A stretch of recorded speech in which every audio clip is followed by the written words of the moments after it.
Hello, নমস্কার সবাইকে। নিয়ে আইলাম আরও একটা ভিডিও তোমরার সামনে। তো এই ভিডিওটা হইলো একটা আনবক্সিং ভিডিও।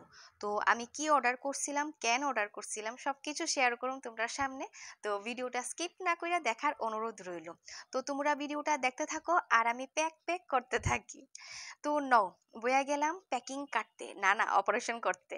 তো আসলে আমি অনেকদিন ধইরাই একটা স্টোরেজ অর্গানাইজার খুঁজতাছিলাম আমার কিছু ইম্পর্টেন্ট জিনিসগুলি রাখার লিগা। কি জিনিস সেটাও দেখামু। তো আমি অফলাইন অনলাইন অনেক মাস ধরে এমন একটা স্টোরেজ অর্গানাইজার খুঁজতেছিলাম যেটা খুব বেশি বড় না আবার তেমন ছোটও না, আমার প্রয়োজনীয় জিনিসগুলি রাখার যাতে পর্যাপ্ত জায়গা থাকে, তাও একটা ন্যূনতম বাজেটের মধ্যে। তো আমি এটা অ্যামাজনে পাইলাম, কিন্তু সমস্যা আছিল এই প্রোডাক্টের অপশনে রিটার্ন আসিল না, 10 days রিপ্লেসমেন্টের অপশন আসিল। তাই খুব চিন্তা করতেছিলাম অর্ডার করুম কি না। তো অনেক চিন্তার পর খুব রিস্ক নিয়ে অর্ডার কইরাই লাইলাম, কেননা আমার সত্যি খুব খুব দরকার আসলো এমন একটা প্রোডাক্টের। তো ফাইনালি আইলো, খুব এক্সাইটেড আছিলাম আমি। তো এবার যেমনে আইলো দেখতেই পারতাছো সব আলাদা আলাদা পার্টে, সব এখন ফিট করতে লাগবো ঠিকঠাক ভাবে। তো এই আসিল স্টোরেজ অর্গানাইজারটার পিকচার। প্রথমে দেখে আমি ভাবছিলাম আমি একলাই পারুম, কারোর হেল্প লাগতো না, এটা কোনো ব্যাপারই না। কিন্তু প্যাকিং এর ভিতরের পার্টগুলি দেখা পেটটা একটু মুচড়াইয়া উঠলো আর চোখগুলি একটু ছানা বড়া হইয়া গেল।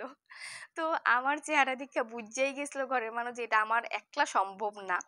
তো ক্যামেরা অফ করে সবাই লাগিয়ে গেছিল সেটারে পিকচারের রূপ দেওয়ার লিগা, মানে পিকচারে যেমন আসিল। তো 1.5 ঘন্টারও বেশি সময় লাগছিল এটারে ফিট করতে। কইতে গেলে আমি এই প্রথম অনলাইন থেকে এত বড় প্রোডাক্ট অর্ডার করছিলাম। নর্মালি অনলাইন থেকে অ্যাকচুয়ালি ড্রেস, জুয়েলারি, ব্যাগ, জুতো এইসবই অর্ডার করা হয়। আর এই প্রোডাক্টের স্ট্যান্ডগুলি আসছিল অ্যাকচুয়ালি মেটেলের, আর ড্রয়ারগুলি আসছিল ভিতরে কার্ডবোর্ড, তার উপর ফ্যাব্রিক। 5টা ড্রয়ার আসছিল ছোট বড় মিল্লা। তো দেখতেই পারতেছো সবার সহযোগিতা এটা দাঁড় করাইলাম ফাইনালি।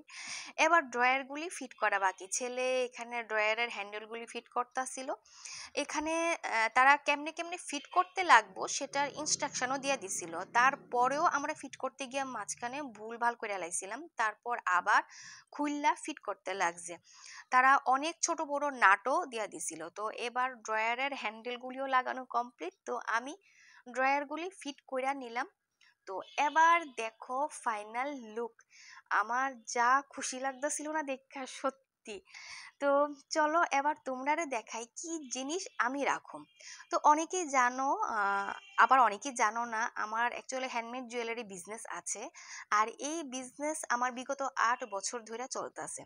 তো অনেক অনেক ম্যাটেরিয়ালস লাগে, যারা এই বিজনেসের সাথে জড়িত তারা জানো। যেহেতু কাস্টমাইজড অর্ডার থাকে তো অনেক জিনিস স্টোর করতে লাগে, যেমন অনেক কালারের টার্সেল, বিভিন্ন কালারের সুতা, কড়ি, গ্লাস বিডস, বিভিন্ন কালারের কটন বল, আরো অনেক সিলভার গোল্ডেন মেটালের জিনিস। তো জুয়েলারিগুলি বানাইতে এগুলি খুব দরকার পড়ে, তো এগুলি স্টোর করে রাখতে লাগে। তো আবার আছে ক্লে জুয়েলারির ম্যাটেরিয়াল, যেমন কালার ব্রাশ। তো ছোট ছোট এমন অনেক প্যাকেট আমি খাটের নিচে, সোফার সাইডে, আলনার সাইডে, টেবিলের নিচে ছড়াইয়া ছিটাইয়া রাখতাম। তো ছোট ছোট ম্যাটেরিয়ালসগুলিরে একটা জায়গায় রাখার লিগাই আমার এই স্টোরেজ অর্গানাইজারটা অর্ডার করা। হ্যাঁ, এটার মধ্যে জামা কাপড়ও রাখা যাবে সুন্দর করে। তবে এই অর্ডারের লিঙ্কটা আমি ভাবছিলাম কমেন্ট বক্সে দিমু, কিন্তু চেক করে দেখলাম যে কারেন্টলি আনঅ্যাভেলেবেল দেওয়া। তাই যদি তোমরা কারোর লাগে জানাইও, তাইলে আমি লিঙ্কটা দিয়া দেবো। যখন স্টক অ্যাভেলেবল হইব অর্ডার করতে পারবা। তো আজকের ভিডিওটা এই পর্যন্তই। তোমরা ভালো থেকো, সুস্থ থেকো। চলো টাটা, বাই বাই।